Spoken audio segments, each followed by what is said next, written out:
Assalamualaikum dan salam sejahtera. Ini Sinar PM 17 September bersama saya Mary Yusof. Perkembangan hari ini dimulakan dengan Parti Bersatu dilaporkan tidak menyokong Ahli Parlimen Pontian Datuk Seri Ahmad Maslan sebagai timbalan Speaker Dewan Rakyat kerana ianya bertentangan dengan prinsip parti itu yang tidak akan bekerjasama dengan individu yang mempunyai kes mahkamah. Century Daily melaporkan walaupun Perdana Menteri Datuk Seri Ismail Sabri Yaakob telah menyerahkan nama Ahmad Maslan untuk dicadangkan sebagai timbalan yang di-Pertuan Dewan Rakyat, tetapi cadangan itu boleh ditarik balik. Difahamkan juga sebanyak 31 wakil rakyat Bersatu telah menerima arahan daripada Presiden Bersatu Tan Sri Muhyiddin Yassin untuk tidak memberi sokongan kepada Setiausaha Agong UMNO itu. Sebelum ini, Ahmad Maslan dilaporkan akan merebut jawatan timbalan Speaker Dewan Rakyat dengan Ahli Parlimen Teluk Intan Ngah daripada DAP. Seterusnya, Presiden PKR Datuk Seri Anwar Ibrahim menggesa agar semua wakil rakyat termasuk Ahli Parlimen, ADUN dan Esko Kerajaan Negeri menyumbang dana peribadi untuk membantu rakyat. Jelasnya, wakil rakyat tidak seharusnya bergantung kepada sumber kewangan kerajaan semata-mata. Ketua Pembangkang itu turut berharap kerajaan dapat menyalurkan suntikan dana khas RM45 bilion khusus untuk mengurangkan beban rakyat dan meminta kerajaan persekutuan mengecualikan kadar faedah moratorium menjadikan makan minum, kesihatan dan pendidikan buat rakyat. Kita ke perkembangan semasa. Kos haji dijangka meningkat pada musim haji yang akan datang berikutan perubahan SOP yang dilaksanakan dalam norma baru akibat penularan COVID-19.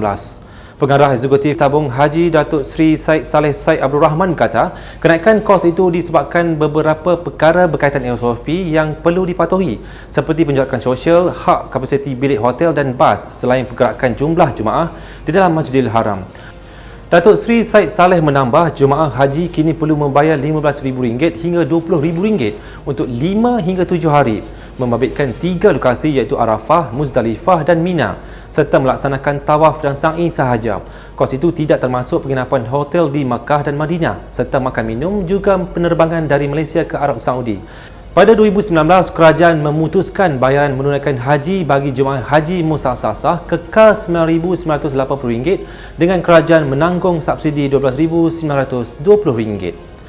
Kita beralih ke perkembangan COVID-19. Perdana Menteri Singapura Lee Hsien Loong hari ini menerima suntikan dos penggalak vaksin COVID-19 di Hospital Umum Singapura. Hsien Loong dalam hantaran di Facebooknya berkata suntikan itu diperlukan kerana kes jangkitan meningkat dengan cepat dan suntikan penggalak akan menguatkan lagi perlindungan terhadap COVID-19. Perdana Menteri itu berkata jawatankuasa pakar mengenai vaksinasi COVID-19 telah mengesyorkan dos tambahan untuk mereka berusia 60 tahun ke atas dan individu yang mengalami masalah sistem imun defektif bagi mengakibatkan timbulnya gejala penyakit. Setakat semalam, Singapura melaporkan 910 kes baru COVID-19 dengan 803 jangkitan dalam komuniti, 103 di asrama pekerja migran serta 4 kes import.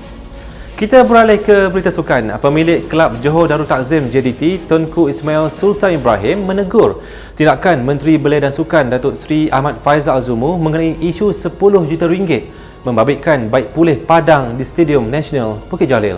Tunku Ismail berkata beliau tidak pernah berbohong mengenai jumlah kos berkenaan kerana ia dinyatakan sendiri oleh Menteri Belia dan Sukan itu.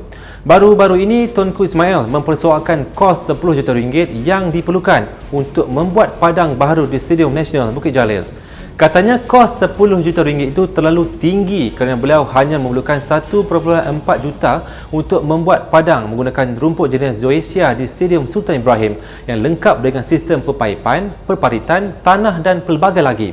Namun kemarin, Menteri Belia dan Sukan itu menafikan kos membuat padang baharu di Stadium Bukit Jalil membabitkan belanja RM10 juta seperti yang dinyatakan sebelum ini. Sekian sahaja Top 5 News pada hari ini. Sebelum kita akhiri Sinar PM, kami merayu agar anda sentiasa mematuhi SOP dan duduk di rumah jika tiada keperluan untuk keluar. Sekian daripada saya, Mary Yusof. Assalamualaikum dan salam hormat.